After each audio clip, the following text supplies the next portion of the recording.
Welcome to Highbrow Debates. This is our first and inaugural episode. Today's subject is Backlash. We will be discussing anything and everything of whatever we want to do. Sometimes we'll get heated, sometimes we'll get icy, but hopefully it stays friendly.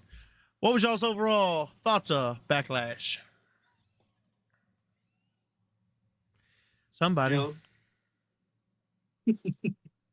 don't know. I thought it was damn good, honestly. Yeah. Honestly, probably 9.5 out of 10. Yeah. No, this is why no match lost energy. No match lost energy. The women's matches didn't lose energy. They were good.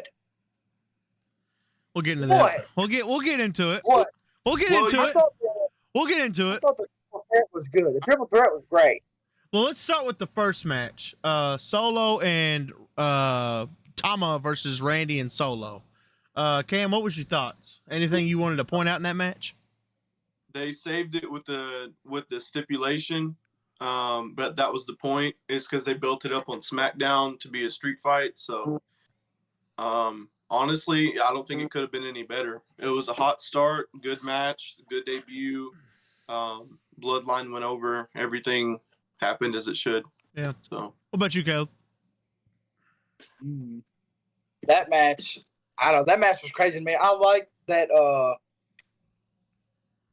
I like that Thomas showed, which I know we've already seen his crazy side in the things he's done during the weekly shows, but not a lot of it. We've seen a little bit, but I like the fact that he went off.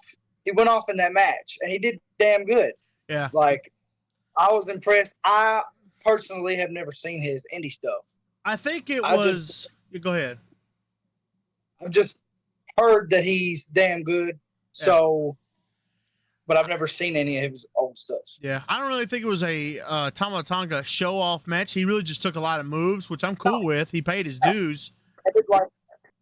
I mean, he bumped for Randy like crazy. So he bumped for everybody. Right? He took a bunch of the brainbuster off top rope was a gnarly spot. Oh my god! Did you see his back, man? Some things I noted during the match. Did y'all see Solo's hair? Yeah. No. His hair is usually wet, right? So it looks fine. But when it got dry, homie had a straight up mohawk. It was like, I loved it. I thought it was great. I thought it was awesome. It gave a cool, crazy look. You go look. I can't show them podcast. I'll get copywritten. But, you know. Also, Michael Cole mentioning New Japan. Michael Cole mentioning New Japan was really cool. The mentioning Tama Tonga's never open weight championship reign and tag team title reign. Opponents, you know, that was really cool. Yeah.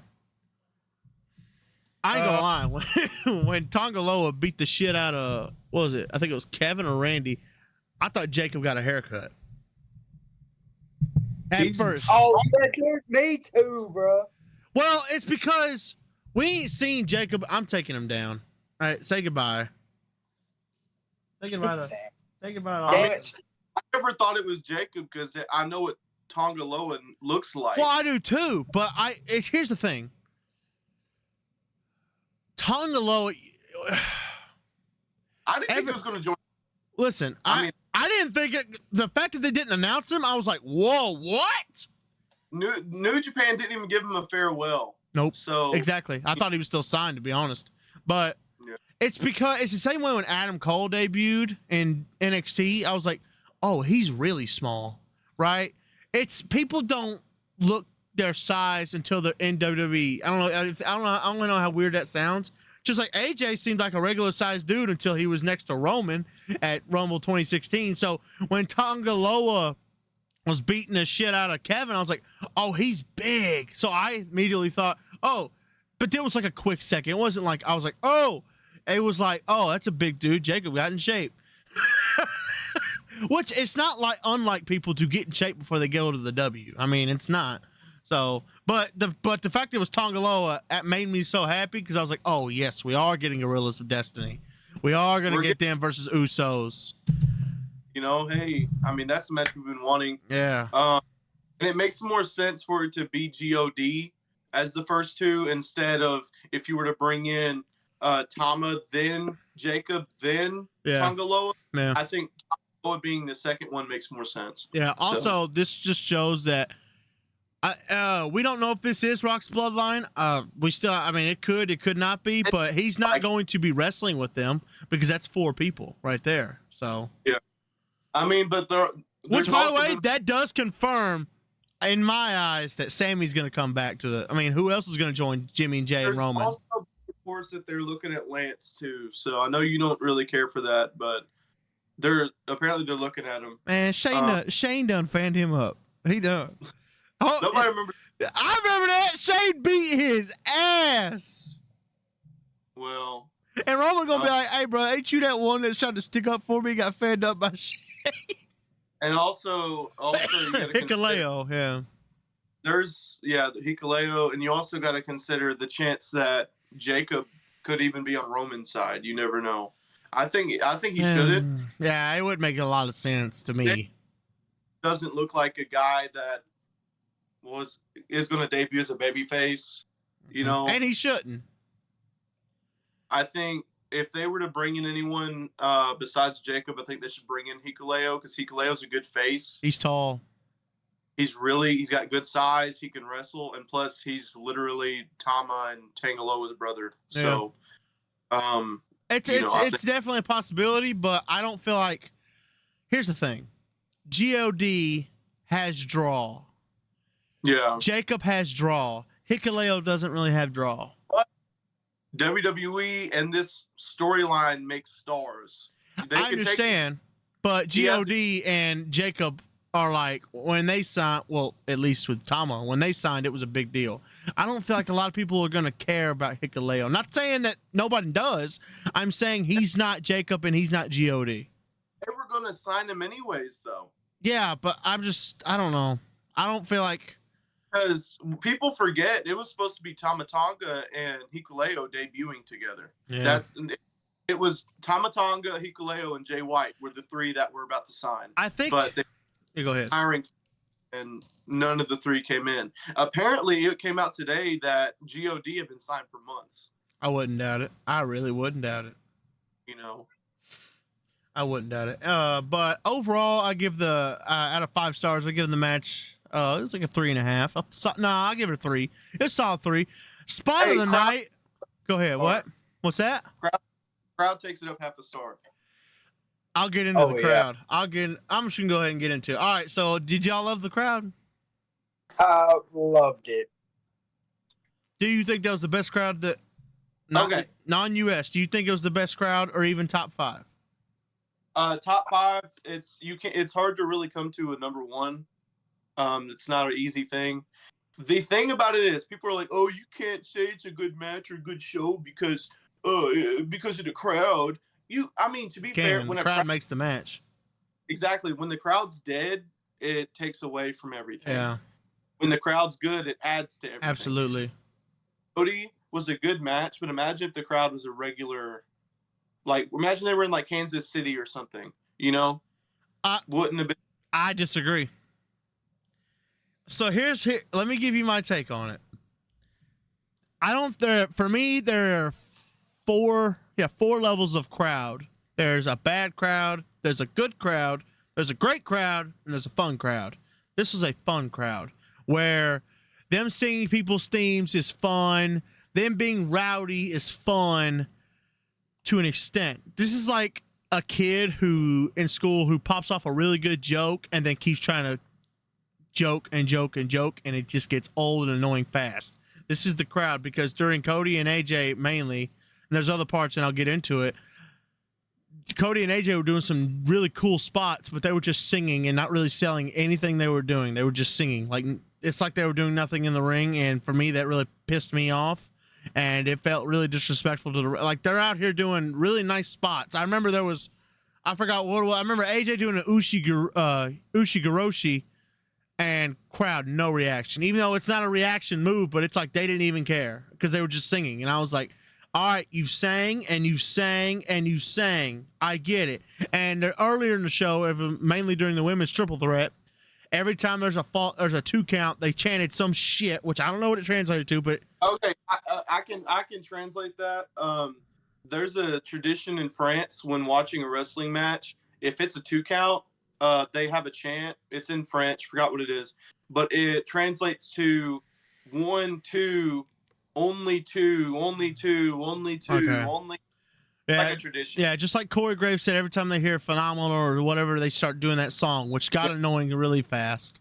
And not only that, they are a crowd. Their crowd they were loud, but they weren't. Loud isn't always great because they would be loud and then be fucking dead silent. Because for Randy Orton's theme, they got loud that first little part, and then after that, nothing. You couldn't hear them anymore during the song. They were done. Cody, they didn't. I was shocked at that. Well, yeah, you're right. But Cody's theme at this point is Cody's theme. But also, I remember another part, Jay and Damian. When Damian hit that South of Heaven off the top rope, there was like little to no reaction. No, to be fair, the end of that match, like a dud reaction because it was so predictable. Everyone knew Damian was going to win. It was just. It's still a cool move. Like you're supposed to really somewhat react to it. I know. And before I give my opinion on all that, Caleb, what do you think? Yeah. I do understand about the crowd singing like during basically the whole match. That kind of does. It comes off annoying. For me, yeah. For me, I kind of just like ignored it and watched the match. I know you did too, but like, I wasn't letting it. I couldn't. You know, but like, for the most part, besides that, and like maybe just not reacting for like spots like you were saying. Besides that, I mean, that crowd was on fire all night. Like I said, they were a fun crowd. I put them under the category of fun.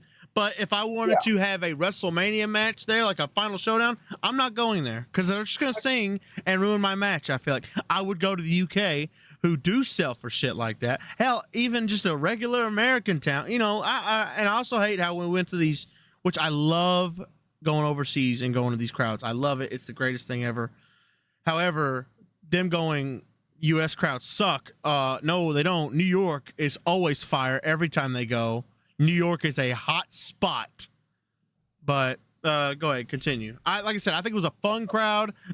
I just wish they weren't just singing during matches, man. And like every time that somebody they didn't like won a match, they would die.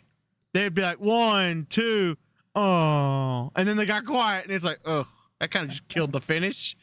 Like you said with Damian and yeah, the ending of the match, there was no reaction. Yeah, there was another one that was like that. Another person they didn't like won. I'm trying to remember who it was.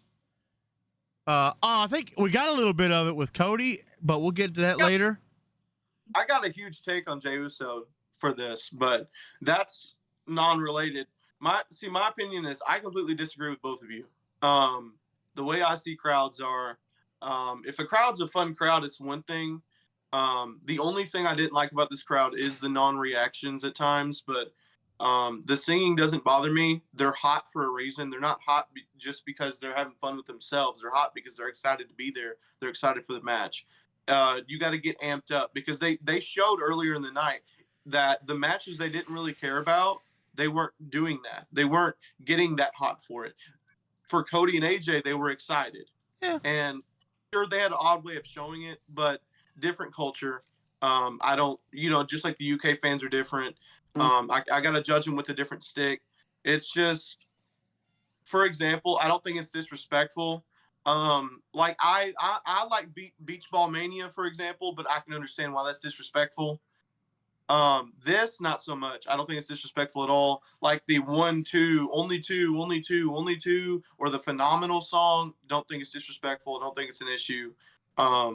In fact, the wrestlers themselves that have spoke about it are very open to it and very welcoming to those chants and things. And I personally don't It didn't take away from the show. And honestly, the atmosphere for Cody and AJ was just a very fun match. It wasn't a Meltzer classic. It was a fun ass main event, and that's what I appreciated. Yeah, and that's why I used I gave them a fun crowd. I didn't take it like I said, if I wanted End of an Era, I wouldn't go to that crowd, is all I'm saying, because singing through that, because if they sang through that, it's like, you kind of just blew it, because it's like half the fun of a hot crowd is the emotions and them, like when a crowd reacts to something, like you can't react to something if you're just singing. But I don't have an issue with it. I did, but it was like, I don't think they're a bad crowd of it. I just think they're a fun. If I want to go to a hot show, this is one. But if I wanted to have a storyline driven show, I wouldn't go. Like, this was a perfect show to have there, because this isn't really a storyline driven show. A fun crowd is also a good crowd in the good scenarios, because a show like this, where it's kind of a nothing show, it's just a wrestling show, it's not a storyline based show, that's where a fun crowd is best. Yeah. When you have a show like, for example, Cody and Roman at Mania, if fans were doing all that during that type match, no. Yeah. But there's types of good crowds. Like, you have a serious crowd, you have a good fun crowd. Yeah. And this is a fun crowd. Bottom line, that's what I think about. Yeah, that's what I was saying. This was the perfect show for it. Not a storyline driven show. That's fine. Yeah. That's why I'm like, hey, it didn't ruin it for me. It only got annoying at times. But we'll get to that later. The next match, if I'm not mistaken, I didn't put these in order. I think the women's triple threat was next. Yeah, I believe so. On a star rating for that match. By the way, what was y'all star ratings if you want to give it for the first match, Solo and Tama versus Randy? And 3.75. Okay. It's not bad. I give it like a 3 or 3.5, probably a 3. I'm gonna be like kind of makes you feel better. The 7.5 is mostly because of the crowd. Yeah, that's fair. At the debut. Yeah. The match itself, 3 stars. Was a fun match. Hold on. Before you get to, I do want to say, I think spot of the night, besides the fisherman drop, Randy getting up on the barricade and acting like he was gonna jump just to get down and be like, and the crowd didn't even boo him. They're like, all right, we get it. We didn't expect that from you. Hell yeah. That was funny. But what'd you give it, Caleb? That match? I'm gonna do 4. I'm gonna do 4. Me personally, I'm gonna do 4. All right. Caleb's gonna be generous with the star ratings. I need to focus up. I really liked that match. I thought like, because you want your opener to catch everybody's attention. You want your mid cards to be good, but and then you want your main event to be better than the opener.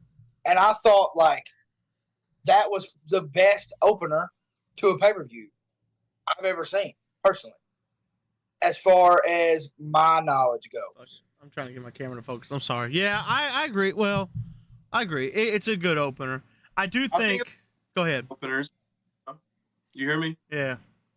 I think it's one of the better ones. I mean, Mania Night 2 had probably my favorite recent opener, not just match, but segment. I'm trying to remember what it was. Rollins and McIntyre into the cash-in. Oh, yeah. Yeah. Hot start. That was a good call. Period. So this followed that up, because it followed it up with a hot start as well. So I agree. I don't have any issue with that. Yeah. Next match was Tiffany versus Bayley versus Naomi. My personal opinion, that was my favorite match of the night. Oh, man. And I'll get to why Cody and AJ wasn't when we get there, but let's talk about this one first. I thought that was just a brilliant match. Everybody looked good. For once, and you both know I've never been a huge Naomi fan. She really stepped up to the plate in this match, because for me, everything she did in Impact didn't matter to me. I'm not saying it doesn't matter. I'm saying it just, and I tell Cam this all the time, and I tell other people too, like, I do appreciate what people do in other companies, but those companies aren't WWE. They aren't. Just like everybody says all these nice things about Jacob, and I'm just like, I'm all for him having hype, but I'm not gonna personally say it until I see him on the big stage. So, but Naomi really did a lot more just in this match than, in my opinion, she did in her entire run before. She really, especially the 1D spot, was really cool. That was awesome. And the fact that by the way, Tiffany had to be taken out, double teamed. She looked strong. She had the match won, arguably. She's taking them both out. I am so mad. She did not get to hit one freaking moonsault that match. I wanted to see it so bad. She landed hers, to be fair. She landed it. Yeah, but she didn't hit it. And I will get into that. Not really her specifically, but I will get into that later. Piece of foam off my mic. But I thought the match was really good. I gave it a 3.75 out of 5. It was really good. Listen, I think it was a good match. I don't think it was the best match of the night. Everyone shined. It was fun. Tiffany, a star as always. We know Bayley's good. Naomi was great. Yeah. My issue with Naomi has always been similar to you. She has Matt Hardy syndrome. When she's in that ring, she can go, but she goes in a very awkward way. Yeah. She has an awkward look to her. Her movements are different than everyone's. That isn't always bad, but she looks not stiff, but out of place in certain matches. Impact, like when she does her kicks, or like when she's doing just a move, a lot of times the way she contorts her body is in a very awkward position, and it doesn't appeal to me, but I know she's good, and she did great. Bayley, Bayley's very by the book. She's great. Go ahead. I don't see how it was the best match of the night, but I can agree to disagree on that. I mean, I have no issues with the match. I think it was a good 3.75 4-star triple threat. I mean, it was good. I think I give it match of the night because I mean there wasn't a whole lot of expectation from this match. It was kind of thrown together, and it ended, and all of them, the crowd. This was the match. More than any other match where the crowd was going oohs and ahs, which is what I look for in the crowd. I love that when somebody does a move and the crowd's going bananas. They really did this for so many spots in this match. It was really fun, and we all know. I mean, y'all ranted to both of you of how I like Bayley, but she's just, I don't know. She's just not really. I'm already ready for her to lose the title. I already am, because it's just, I don't know. Her character's kind of 2D. They will, because they're building Bianca and Bayley, and I think that's going to be great. But hey. Yeah. While we're talking about Bayley, bang bang Niner gang. Yes, sir. Didn't they lose in the Super Bowl, man? No. Okay. I think I don't really have anything other to say about that match. I mean, there wasn't really much to say besides it was really good. It was a nice bunch of spots. Next match was Jay versus Damian. About as good as it could have been, I guess. I mean, it wasn't a bad match, but it wasn't 5 stars like Cam said. Everybody knew Judgment Day was going to get involved. I think that was the whole problem with the entire card. The only titles that were possibly going to change were the women's tag, and they did. But nobody expects Damian to lose already, or Cody, or Bayley. Bayley was probably out of all of them the most likely, because again, she's already been champion and she doesn't really have much to prove. Bayley definitely feels like a transitional champion for sure. Okay. So I want to give my take. Go ahead. Because it's just about the match. It's about Jey Uso as a whole. I'm tired of the Jey Uso needs a world title talk. I'm even close to being tired of the Jey Uso needs a mid card. I'm open to the mid card because he'd be a good mid card champion. He'd be a fighting champion. He'd be fun. But Jey Uso's all entrance, all gimmick, all merch. In the ring, he still wrestles like a tag wrestler. He has decent facials. He's getting sloppy as he ages. The Uso splash looks like shit now. He lands on his To be fair, he's protecting his opponent. I understand that, but for years he has hit in my opinion, his Uso splash has been better than Jimmy's, and it has gotten sloppier. And I've noticed, especially lately, it has been getting sloppier and sloppier. And I'm tired. I'm tired of the super kicks, and it's just formulaic. Every Jey Uso singles match, besides like Gunther, has been the same, and that's the infuriating part, because someone like Damian, he has a unique moveset, but it's not the most unique moveset. We went into this match knowing he was going to win, so we were just like, okay, so Jay's going to have a cool entrance. It's going to be an okay match. That's the World Heavyweight title. I don't want that. Every singles match that Jey Uso has been that'll be an okay match. That'll be a good match. Not that's going to be a banger. Jey Uso's not going to go out there and put on a Cody and AJ. I'm sorry. He's not. I think Jey Uso would benefit, in my opinion, from being back with the Usos. I'm just saying, he can stay wrestling singles, and have his song and everything, but I still think having that dynamic of being able to wrestle in a tag team match every now and then will benefit him once they get back together. Keeping him strictly singles is not good. I'm sorry. That's just how I feel. And it's hurting Jimmy. Jimmy's struggling.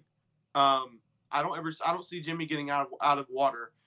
He's already showed at WrestleMania he's not as good as Jay, and Jay's not even a top tier in-ring person. So match was good. Another 3.75 4-star match. I can't even go 4. 3.75. Too formulaic. What you got, Caleb? I will say, I thought honestly, I thought this was one of Jay's better singles matches that he's had. He did do some stuff that I haven't seen him do much anyways. But I'll even say, because it's damn true, that this was better than his match with Jimmy. That's not saying much. I was very disappointed in that damn match. We all were. But I'll give it a 3. Okay. Nah, I'll give it a 3.5. Okay. I'll give it a 3.5. All right. We're gonna take a minute. I thought the match was good. I thought it was good. All right. Here we go. I like it. Here we go. It only took one episode for Cam to say something stupid. With all due respect, I don't see how you can make any of those claims about Jay without me taking those same claims and applying them to other folks. You can. Especially the person that's in the main event and is the world champion. You want to talk about a move that's looking sloppier every day? The Cody Cutter, especially the top rope, looks like shit. He's overshooting every night. He needs to stop doing it. And you want to talk about formulaic matches? That's Cody Rhodes. Okay, but it's not extreme, because the difference here is this. You take a guy like AJ Styles, for example, Cody, a lot of these guys that do a lot of the same formulaic sequences in all of their matches, guess what? Gunther even. But you got to also understand, these guys are a tier above Jey Uso in that ring, and you can't say he's not. How so? I don't think Cody's that high above Jay. I don't think so. I don't think so at all. Okay. Here's Cody. Here's Jay. I'm sorry. Nah, you're crazy. What about Jay? You said athleticism. What does Cody do? It's more athletic than what Jay does. Just about everything looks better and smoother. How so? I think the disaster kick looks worse than it's ever been. It looks like he doesn't even connect anymore. The Cody Cutter, he almost kills himself. Should I even bring up Carmelo Hayes' situation?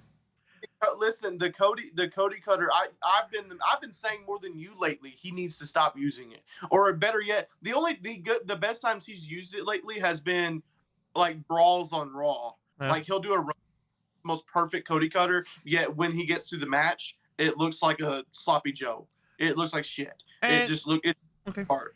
And the Carmelo Hayes thing, I don't really care. It was funny. Hayes. What happened? What are y'all talking about? I don't know the Carmelo Hayes thing. So here's what happened. It was obviously called on the fly because like I told Cam, what? What was that supposed to be? So Cody's supposed to catch him with a Cody cutter. But it doesn't make sense. Carmelo wasn't going far enough, and Cody wasn't in right position. I think Carmelo would have made it. They definitely could. They definitely could have met because Cody leaned in it like this, so it would have been a Cody cutter. You could see it's what they were going for. But here's what laid it out. They did a move, and then they both got up. Cody did a fucking. By the way, he needs to stop doing a super kick. He can only get up to here. It's a chest kick. He did it to Melo, and then Melo bent over, and Cody bent over. They were like this, and they talked for, I swear, they were leaned over for a good 10 seconds. Clearly, they were talking, so that spot was called on the fly. That was a Cody call. He was calling that match. Yeah, and so Melo dipped, but I guess Cody, I don't know why he waited to go a little after his slight delay. Fucked it. Because Melo jumped and landed before Cody even jumped. It was not good. It was Carmelo and do the same thing that pisses me off every time. Carmelo, whenever he's doing a springboard, in a lot of his matches on NXT, he would do a springboard where he's supposed to get caught by something. So it just looks like he's doing nothing. Yeah. Like he's springing off the ropes and he's not setting up for a move. Cody does that too. When he going AJ too. And he just falls down to get caught with a suplex or something. Yeah.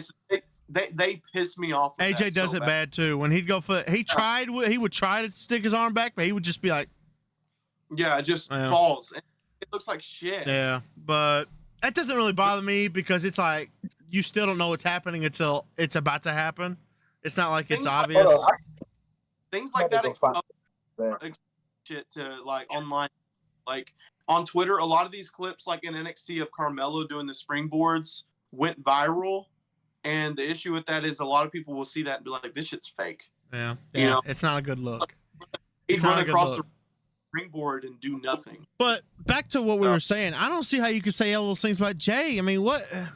And his match with Gunther was awesome. The crowd was hot for it. His match with Seth Rollins on Raw was his best singles match. I don't see what he does that is so, bad, where you could say he's not even a good singles competitor. That was my take with the Damian matches. I said Damian has a unique moveset, but it's not unique enough. You put Jay against a guy like Seth, who everything he's touched lately has been fucking great in the ring. Gunther has always been that way. Gunther, everything he touches is fucking gold. He gave The Miz the best match of his career, which is shockingly hard to do because The Miz has had some matches. I mean, yeah, when you say that, I mean, obviously that would be the case. But Jey Uso, when you put him, it's like a lot of guys. Like John Cena, for example, when you put John Cena in a match against someone who's shitty in the ring, John Cena is always the type of person, he doesn't elevate someone that's lower than him. He goes down to their level. He doesn't wrestle like a Shawn Michaels against Kurt Hawkins. John Cena would have a bum-ass match with a bum-ass person, but you put John Cena in there against AJ Styles or Shawn Michaels, John Cena will start pulling out shit. He'll start going crazy. Yeah. Jey Uso, he's kind of like that, and that's been my main criticism of John Cena. Is John Cena, he can go, but a lot of times he doesn't. Jey Uso, I feel like he's not as athletic as John Cena, but at the same time, I know he's capable, but we haven't seen a lot of that. And I don't like competitors that it's always a sink or swim. So when they're with someone who's always sinking, he's going to sink. Damian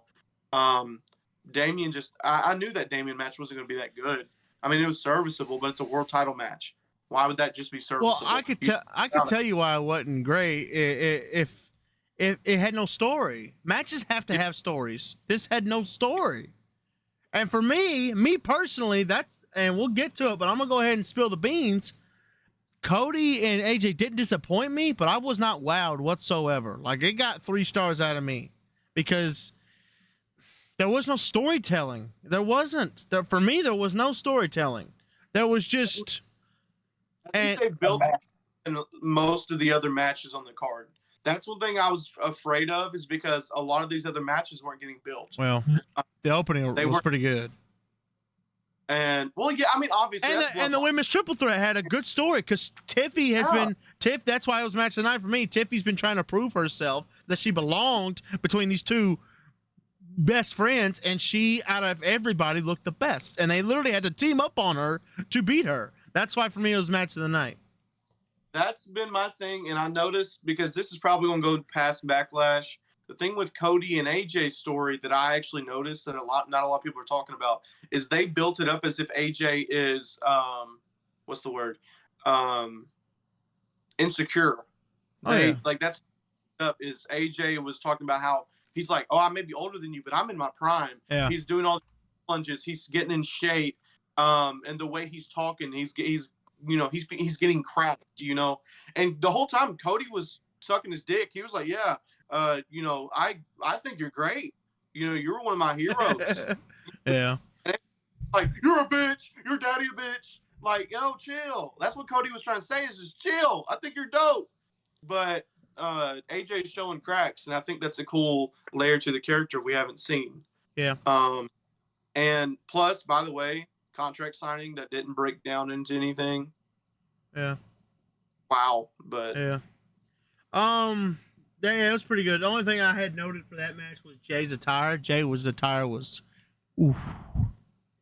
The white Samoa tribal print with the blue outline was really sick. Yeah. And then next match was Jade and Bianca versus Kyrie and Asuka. There was nothing for me. There was only two things I had noted down for them. Three things. One was their attires, where they were both wearing like all red. Looked really sick. Yeah. There was a part in the match where Jade and Kyrie, I don't know what, they did a spot and Kyrie pinned Jade, but she wasn't legal, and it fucked the pace up.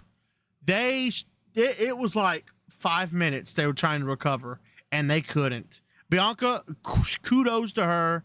You could literally, she went in there and directed traffic, and then they got it going, because it was supposed to be Kyrie locking in her armbar, and then I guess Asuka locking in one as well. But the fact that she was doing it and the referee was like, "You're not legal," they struggled so much just to get back to that spot 5 minutes later, and then after that, everything the train started rolling.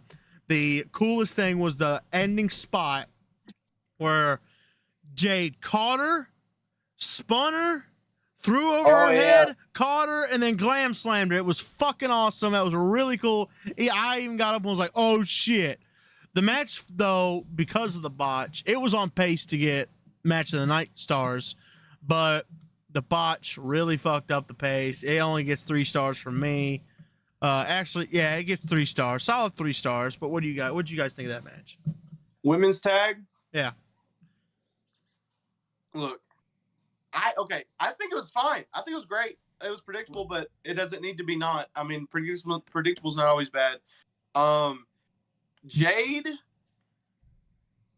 as someone who watched her AEW run in full, I think Jade has yet to meet the Chris Statlander match expectations, at the very least.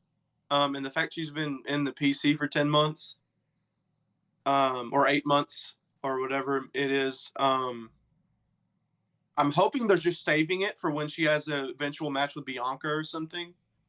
I don't think she hasn't done anything different. She doesn't look any different in the ring. She's not beating the allegations of, still being shitty, in my opinion. But I think she's going to be fine. But the thing that bothers me and scares me is Jade has come out and is quoted as saying she doesn't care about getting better. She just wants to become a star. So at the end of the day, to be fair, at the end of the day, that's all that matters, is being a star. Yeah, it's just she's not hurting anybody. She's not bad. And she's very much improved, like a lot. She doesn't do anything really differently, and the main thing is, She does the same moves, but also it's the facials, it's the whole vibe of the match. For example, there's a story being told in every match. It's the facials, it's your body language. She still doesn't have any of that. There was a point in the match that bothered the hell out of me. She was doing all these combos and all this great offense the entire time. She was stone faced, looked like I agree. I remember, yeah. And she was getting hit. Her face didn't sell it. She was stone faced. And that's fair. And there was times, I forgot what move it was. She completely got lost. Yeah, I just talked about it. It's the spot where Kyrie got her in an armbar, and the referee told Kyrie, which this is Kyrie's fault too, because Kyrie has never been a main eventer. I mean, in my eyes, and she went for her armbar, and the referee said she wasn't legal. And like I told him, it took him 5 minutes to regroup and get back to it. Which I'm not gonna hold that against Jade. She's not a pro. How's she supposed to know about calling spots in the ring? Yeah. And the thing about Kyrie is, I don't know if y'all have seen any of her work in Stardom. She doesn't work to that level at all. She never has in WWE. She did a little bit in the Mae Young Classic, but she doesn't even come halfway to what she was doing in Japan. I think it's the same thing as what I said earlier. The W is something completely different. I think it's a totally different style. Yeah, I think she's just getting relaxed and she's not adapting. The fans don't give a fuck. Just like about Ricochet her. Doesn't do the same shit he did in Japan, because it wouldn't work. It would get old very fast. As he's very limited and choosy on when he pulls out those big crazy moves, which is why he's as over as he is right now. Because Vince had him out there every week doing something crazy. Triple H has put him back to level 1, and he's building himself to level 2 and 3 and whatever. Him winning Triple H, my gosh. Oh no, I couldn't even hear what Cam. What'd you say, Cam? Him winning the speed title and having in these speed matches, he's been wrestling on like 10. And like Johnny Gargano, for example, has. And the cool thing is, I don't know if y'all noticed. So the reason they do some of the things they do on Twitter is because the engagements on Twitter is astronomical. Yeah, it's crazy. Twitter's the biggest social platform. I'm not going to shy away from that. Thing that about this is they put guys like Ricochet and Johnny Gargano and let them go. Exactly. Bronson Reed snap. Yeah. And the cool part about that is you got people that don't usually watch these guys or know these guys or even watch wrestling period, see this shit. They're like, holy fuck. Yeah. It hits the whole word of speed. They don't want it to take too long where people get distant. They get, bored. It's go. And Ray is going to benefit from that, as well as he's hardly lost on TV lately. Oh yeah. Since they brought him back, he hasn't lost a lot.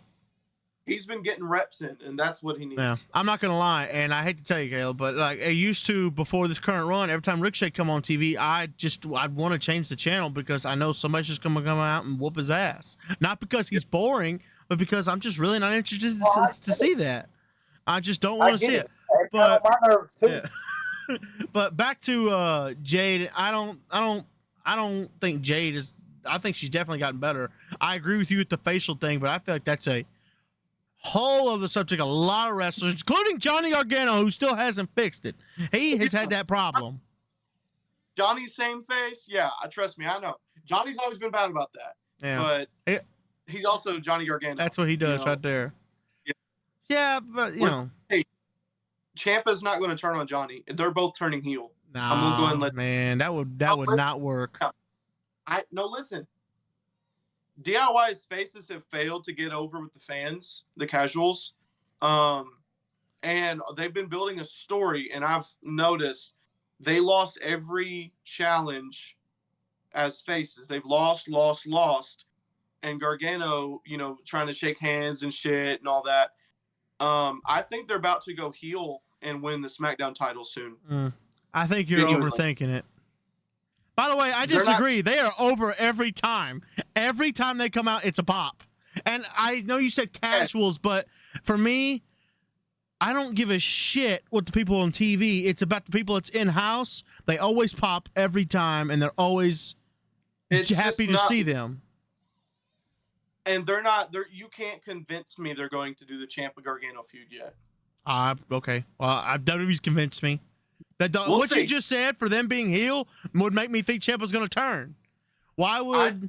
I think they're both going to go heel, and then later down the line, and if not heel, then at least be serious. You know what I mean? I think we're already getting that with Alpha Academy.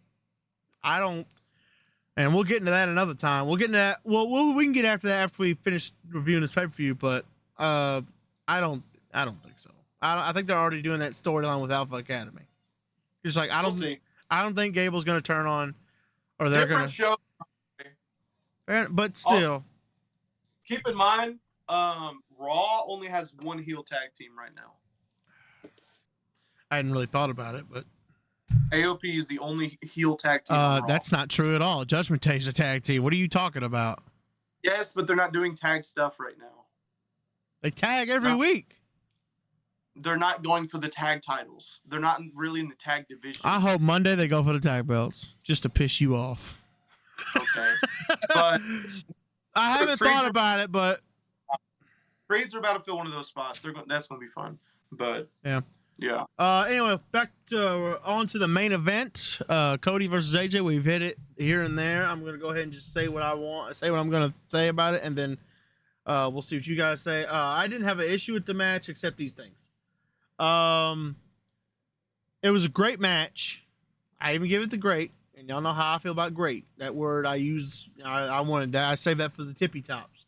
However, AJ not hitting his finish at all, and I understand why people don't do it. It's to protect his finish and him, but I think it has the opposite effect. I feel like it's like if you hit your finish and they still kicked out and you couldn't beat them, it's like, man, you tried. But if you couldn't even hit your finish, it's like, bro, you couldn't even hit your finish. I didn't even realize he didn't hit it. No phenomenal, which that's for me, like, it just makes it, in my opinion, because Cam like to bring up, this is the world title. This is for me, that's not a world title match. Should at least have a false finish on each part. And also, consider the fact this was a second match. I understand, but it's like it's still because this is the same situation as Finn and Seth at Money in the Bank a year ago. That match sucked because they were saving for SummerSlam, which to me, if you have to save, that's not good. That's not good. You cannot tell me that Kenny or Okada saved that much. You can't tell me they were that conservative. They still delivered, and then they had more to deliver. The great wrestling trilogies did, just like Austin and Rock, Taker and Shawn. I mean, AJ did. He had a springboard 450, but when's the last time he's won a match with that shit? This ain't TNA. For real. And like I would, and even there's so many, and if they have a second match and do all the spots I'm about to mention, then I'll shut up. But a phenomenal forearm with Cody catching it and crossroads in him would have been sick. Like I hope, or Cody or AJ catching. I know this would be dangerous, but it'd be very cool. AJ catching a disaster kick with a Pele, been sick. But that's fine. If they have another match, I'll be cool with it. Let me do this last one, and I'll let you. My last gripe that really actually did piss me off was the Burning Hammer no sell. Cam, I've told you 1,000 times I hate when people no sell a finish. I just hate it. It's especially the Burning Hammer, which Kenta Kobashi, that's his move. It was his super finish, and he only used it 7 times. And I'm sorry, no, you should not. And the only person I've allowed it to go good with is if it's your own finish. Like Kenny no selling the one, it's his finish. That's fine. He should be able to take his own finish or know how to take it or whatever. Give it that excuse. That really pissed me off because I was like, bro, no, let's not do that. It's AEW overdoes it a lot. I hated it when Hook did it. That really pissed me off. And Cody doing it really pissed me off too. There is no scenario where that's okay. Maybe Brock, when Brock did it, that was fine. But that was 2014 Brock when he was kicking out at one finishes. And that's 2014 Brock. I broke the streak and killed John Cena Brock. So listen, the only thing I'm confused about is why you said Cam and then got into it. Cam? I didn't say Cam.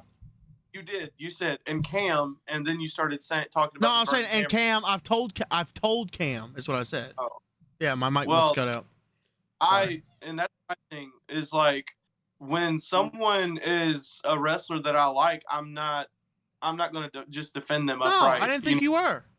And the thing about that is, I understand they wanted to do one of those holy shit, like, he's pumped up spots. They wanted to basically do a Hulk up spot, and he does them a lot, but he does them right a lot of times because they're usually to his own finishes. It's usually his finish or him and Coda's, which is still his. Yeah.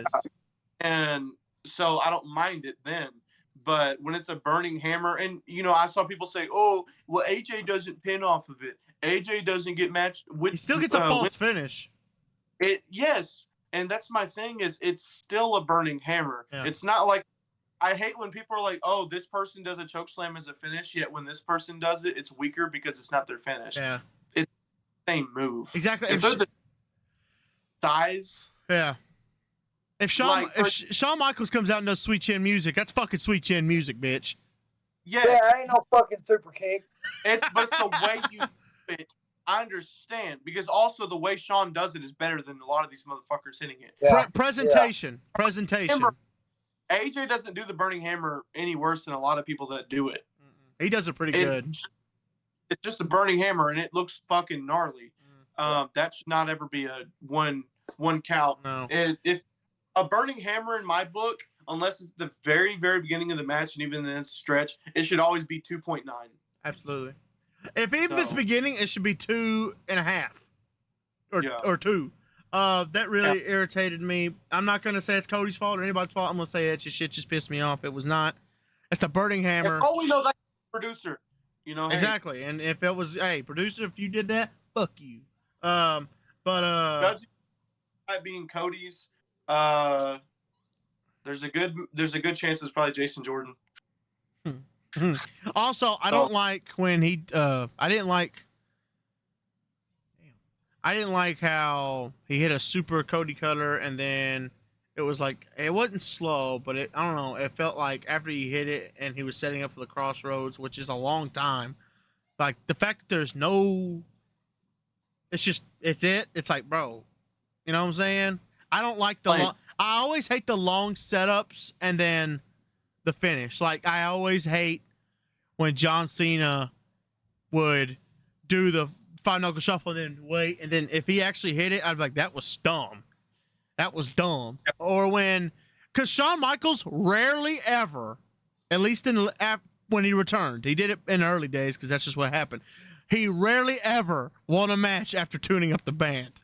Ever. The tuning up the band was a setup for a counter. If Cody's going to go to the super Cody cutter and then go in the middle and go, and, do that shit, he should at least, there should be a counter because that just feels like it's a long drawn out. Also, it's a long drawn out thing. Also, there was a part in the match where he caught AJ with a super kick from the Phenomenal Forum. I thought that was sick, except he fell down and kind of just stayed there. And I'm going to compare this to a spot we've all probably seen 1,000 times.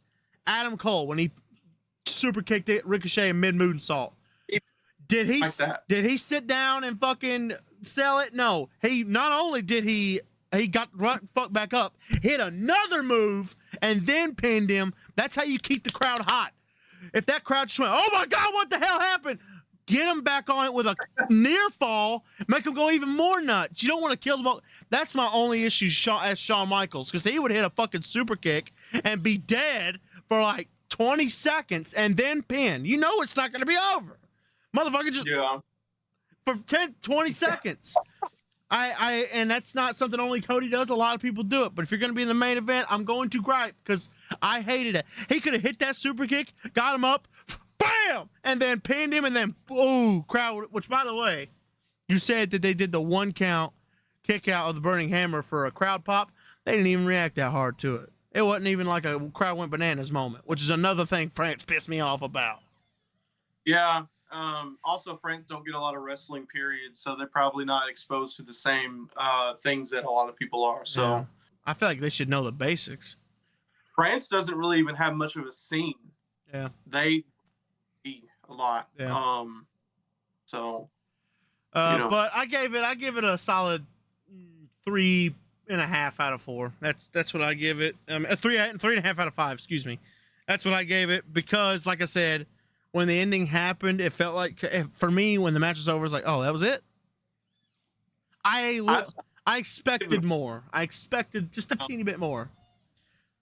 I expected both. Bruh. I give it a 4. Come on. I'm comfortable with it. Yeah. It's a good international pre-draft main event, and also it's AJ Styles and Cody Rhodes, and we're probably getting another match out of it. I don't mind it. I think it was a good match. I don't think we're getting another match. I see it. I see it happening, even if it's on a weekly. At that point, if it's a weekly, they're not going to do too much. You don't know that. Oh, come on. Although I do, I am shocked that Cody's going to be on SmackDown because, to my knowledge, obviously Raw going to Netflix is going to be the A show. Usually, Triple H is going against the grain. Usually they'll put the WWE main title on the A show. They're not doing that this time around. Well, I don't consider them going to Netflix as an A show move. Well, okay, the way they determine the A show is viewers, eyes, all of that. Right now, SmackDown's obviously the A show. It's on Fox. Yeah. That's immediately more households. Yeah. SmackDown's going to USA. To be fair, though, the Netflix isn't really viewership. That's just totally different. It's a totally different. Plus, bigger, $5 billion. Yeah, I understand. Believe me, I get that. But you also have to look at it like this. SmackDown is going to be the glitz and glamour show because it's on regular television. On Netflix, they're going to probably go into some deeper stuff, edgier content. That's not really the glitz and glamour show. That's going to be the hard nose. It's going to be old Raw. SmackDown's going to be the shiny show. The polished show. And I'm not mad at that. I like both shows being totally different. The Bloodline being on Raw, in my opinion, would be better because not only do you have less restriction, but also Bloodline being on Raw would be cool because you have 3 hours to fill. And with 3 hours, you could get – because the Bloodline issue is notoriously over the last few years, the Bloodline has caused other people's segments and matches to get cut, whether it be completely or just for time. I think putting them on the 3-hour show, especially that 3-hour show being a more grittier show, you would give more opening for other people to get time, other people to get segments, and you could go a little bit harder on certain story elements that you wouldn't be able to do on USA. Because NBC Universal is extremely strict, and they try to portray like they're not, but they're not as bad as Fox, but they're right there. You know what I mean? So yeah, but it. I've never really had I've seen a lot of people get their panties in a bunch about the Bloodline going over and cutting people's time. Like they give a shit about these people. They don't. It's like Kurt Angle used to say when Austin and them would go over. And it's like, well, Austin brought the house. So, yeah. Well, it makes okay. You also got to understand they're probably keeping them on SmackDown too for chronological reasons. They've been on SmackDown the whole time. Exactly. SmackDown's the Bloodline show. Yeah. It would make no sense for them to just randomly go to Raw. But yeah, I think we pretty much covered Backlash. There's a couple of things I wanted to hit on. I saw this the other day. I don't know how true it is, but Ethan Page is no longer with Ring of Honor or AEW. That is true. Do you guys think he'd go to NXT? I would like to see him back in TNA.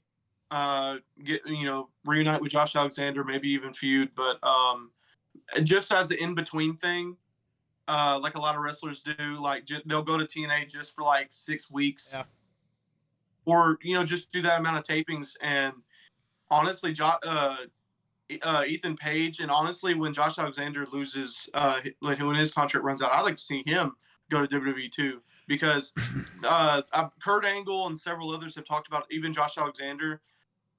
Him and Ethan Page are swapped, in my opinion. Ethan Page is good in the ring, but he's a lot better as a personality. He has great voice, his great look, just all around charisma. Josh Alexander is a bit of a blank palette, but he can fucking go.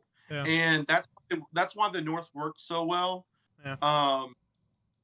So I think honestly both would benefit from going to NXT at some point. But Ethan Page, I think he could kill it if he were to go over. Oh yeah, me too. He's still pretty young. Yeah, and he's in great shape. And I'm pretty sure I don't Yeah. remember, but I thought him and TNA had a bad fallout. I don't think it was horrible. I don't remember what it was, but I remember something about their cinematic match was bad, but I don't remember. Right. I don't want to spend too much time on it. It was I don't even know what it was. But right quick, go ahead. I was just gonna say that not a lot of people are going to go to TNA anyways because of the drama with Scott D'Amore, and plus they're not willing to. Where's he at?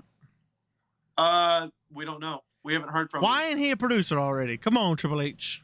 Not even his close personal friends know. Yeah. At least but they're willing to speak. But there is rumblings that he could end up either in the Performance Center / NXT or AEW to some extent. I don't feel like you go to AEW. AEW and Impact had a bad falling out.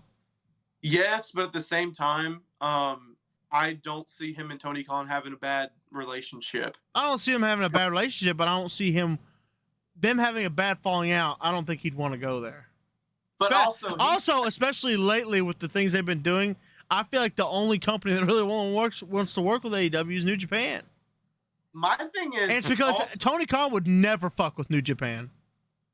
Keep in mind as well, Triple H was just in contact with Scott D'Amore back in January. Yeah. So, absolutely. I mean, again, exactly. Who did he have a fallout with, and who did he not?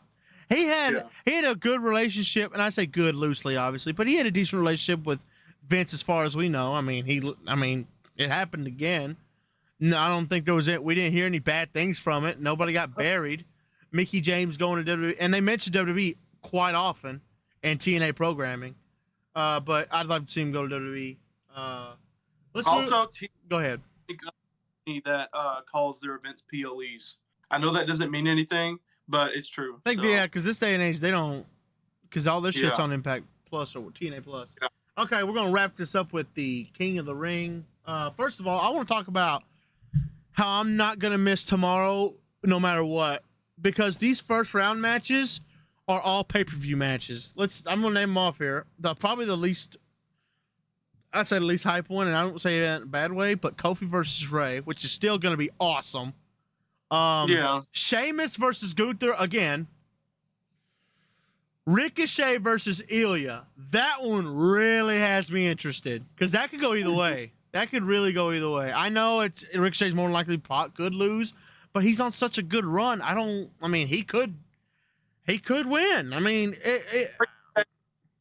What's that? King Ricochet, I'm just saying. That's what I know. Hey, there's another one that's just crazy.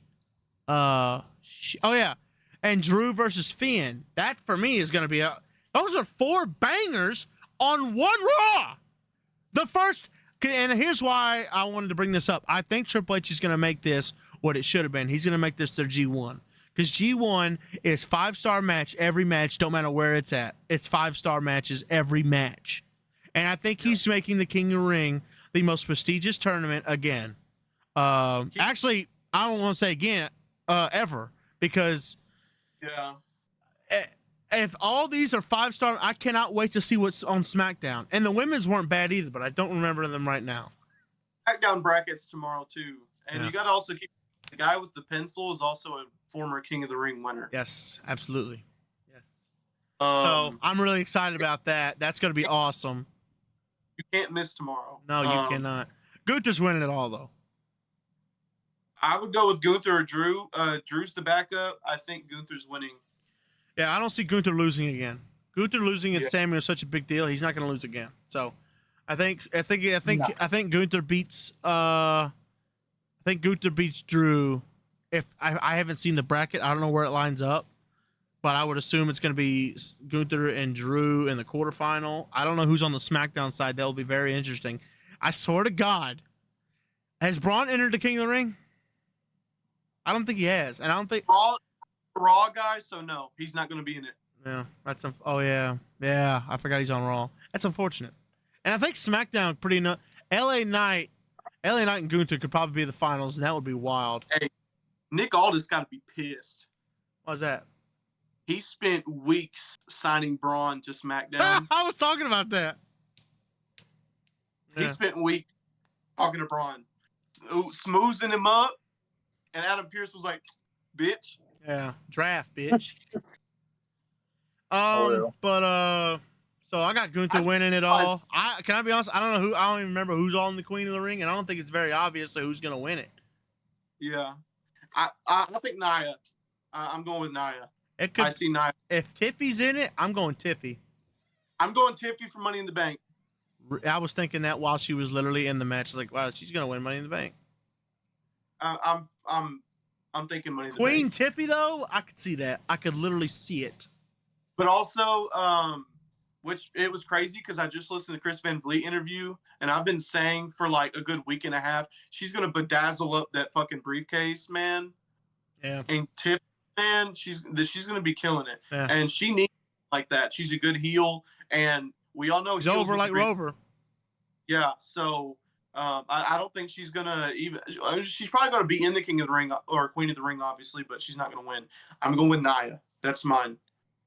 Okay, that's fair. Trying to see if we touch on. Oh yeah, Chris Van Vliet's about to interview Edge. Yeah, that's gonna be crazy. Edge gonna suck some Tony dick. I ain't gonna watch it. It's gonna piss me off. It's gonna piss me. I'm gonna have to DM Edge. Yeah, he actually DMs people too. Yeah, well, he wouldn't want to get this one. Why are you getting mad? Me? Yeah. He's a traitor. He's a traitor ass. Oh. Hey, look, we all said it. If it didn't feel right, it's the first time somebody jumped ship and it felt not right. It just didn't feel good. He gonna say AEW. He basically said they're the best. He has to. And he just took that butthole and kissed it, boy. I mean, hey. I'm like, bro, you spent your whole life over here. Well, kinda. And you gonna sit here and you gonna dog this company like this company ain't the reason you are fucking wrestling right now. The best thing he's done outside WWE is get chokeslammed by Big Show in WCW. Oh, that's the only thing he's really done. And Edge, my thing about it is he puts on good matches, but that's all AEW is good matches, and they'll have one decent ass storyline that's actually going pretty good, but everything else surrounding it is kind of the Kenny segment was awesome. It was phenomenal. I want to put this out here, okay? I've texted this to people, but I want to put this out. I don't know if you guys watch. I know Caleb don't watch AEW, but I know you do, Casey. At least as much as you can. Yeah. If Willow Nightingale loses to Mercedes at Double or Nothing, Tony Khan needs to get. I'm sorry. You're gonna have to cut that out, buddy. I'm gonna have to cut that out. I said that knowing you need to cut that out. But this is to you. I need to say that he needs to get minked up. If Willow Nightingale loses to Mercedes, Tony Khan is a failure. Well, he's kind of been one. Sorry. It depends. I think it's a bit extreme. I mean, Willow's cool and all, but like, I don't see. What's your reasoning behind that? Oh. I don't think Willow's special. No, listen. She's over as hell, okay? And this whole thing has been this big underdog story. And I don't know if you watch Weekly. The whole point of this is Willow's like, I don't know if I can beat you, with you being 100%. I don't know if I can beat you when you're 100%. Because she was injured when she beat her, for the strong women's title. Well, Mercedes has been slowly turning heel. She isn't full heel yet. She's just been leaning heel. Willow is so over, and Mercedes is there, in quotes, to help the women's division. They don't have many strong women's contenders, women's faces. The thing here is Mercedes is bulletproof. If she were to lose, especially with her being attacked recently, if she were to lose, especially maybe getting cost the match, if she were to lose to Willow, that would not only help make Willow and make her more of a lock in that division, but also Mercedes would be fucking fine. Okay. All right. Here's how I'll address this. You remember last year, WrestleMania? You said we had the same argument. Cody. Different. No, it's not. Cody don't need to lose. He and you basically said all the same things you're saying right now. And what I tell you, if he loses, it'll build sympathy and it'll make him it'll make him a bigger star. And in the process, make Roman a bigger heel. This will be even tenfold for Willow and Mercedes. It'll make Mercedes the biggest asshole on the planet. You just crush this, especially if she cheats, which she will, which will solidify the heel turn. This will solidify the heel turn, make her the biggest heel, give Willow sympathy, and then they build towards a bigger match with a bigger buildup with a better story. So if Tony does have Mercedes win, he deserves to get kissed. Let me edit what I said then. If Willow Nightingale loses clean to Mercedes, Tony Khan's a failure. Okay, I can agree with that to an extent. It depends how she loses clean. If Mercedes is either overly aggressive and plays cheap, or she outright cheats, it's okay. Okay, I'm about to say. When I say clean, what if Willow does a move and go ahead? Far match and Mercedes just wins, like she just taps her out. Okay, so if Willow did like a axe handle and hurt her knee, and Sasha just beat the shit out of that knee. That's fine. That's fine. Okay, then. See, you need to broaden because that's a blanket statement. There is more than one way to kill a cat. My thing or is it skin a cat? This is the second time this has happened. AEW brings back the rankings, and less than 2 weeks later, the rankings are nullified. We have had. I'm about to get heated. He said it. He said so it. Eliminator matches with people fighting champions.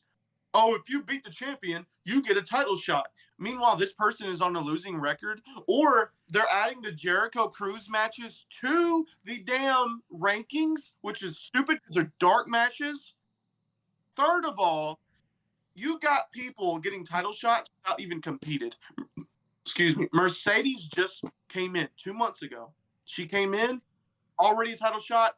Her first match was at Double or Nothing for the TBS title. I didn't hear you complain when Okada got a Triple Crown championship match. And guess what? I had an issue with it. I didn't talk about it because we never brought it up.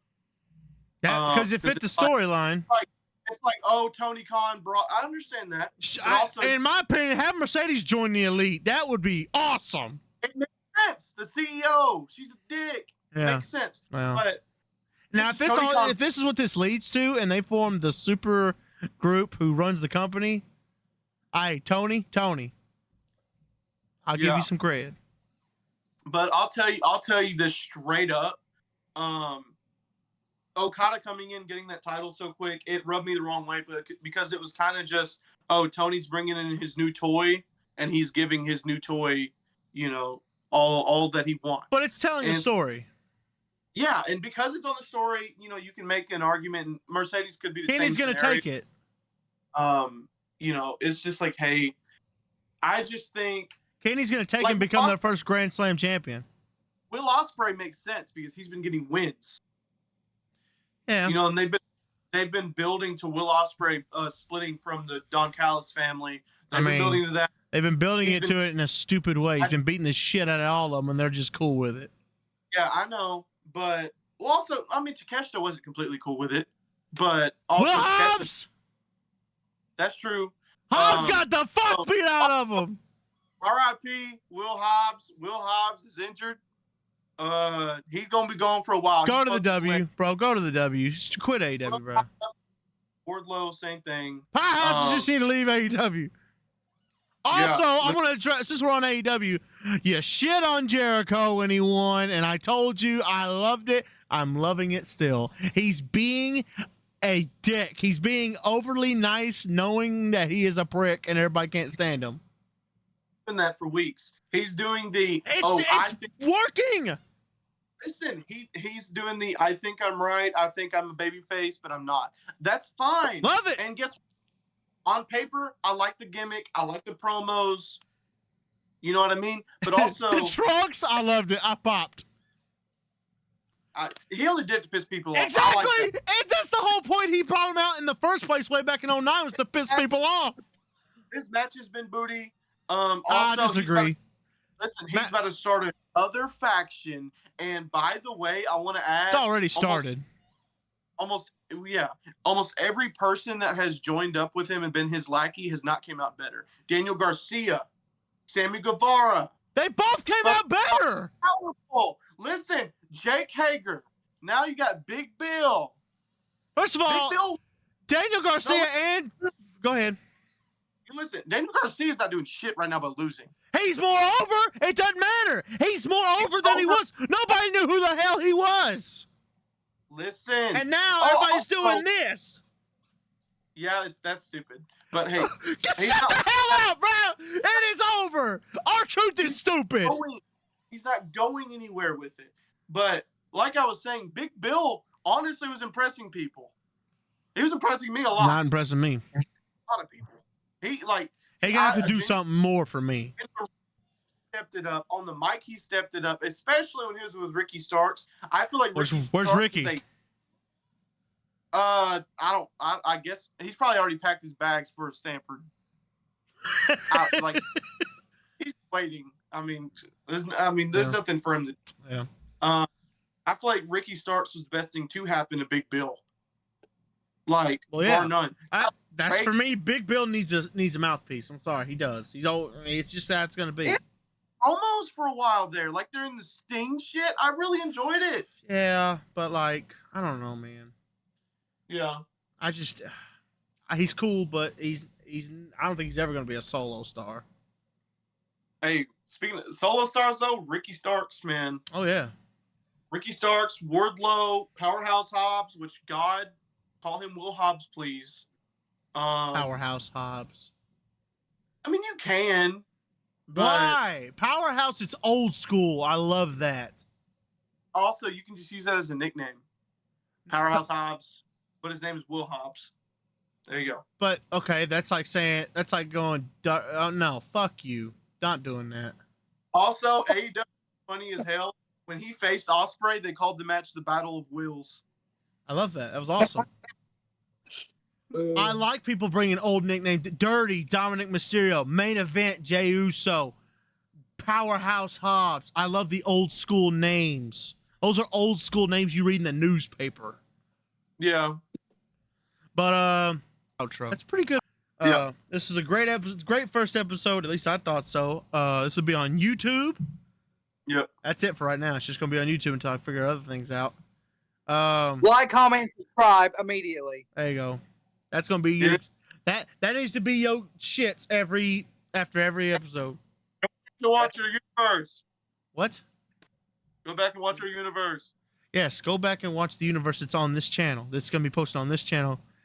If I can, I don't know how to figure that out yet, but I'm gonna figure out how I can put a video here and a video here. click these videos right here. Click here for universe mode. Click here for Resident Evil. And click. You gotta hit him with the flex. I can't do it on camera because I'm too close. But there you go. There you go, right there. Hit right here for 2K. Hit right here for universe mode. Hit right here for. Oh wait, just click these videos.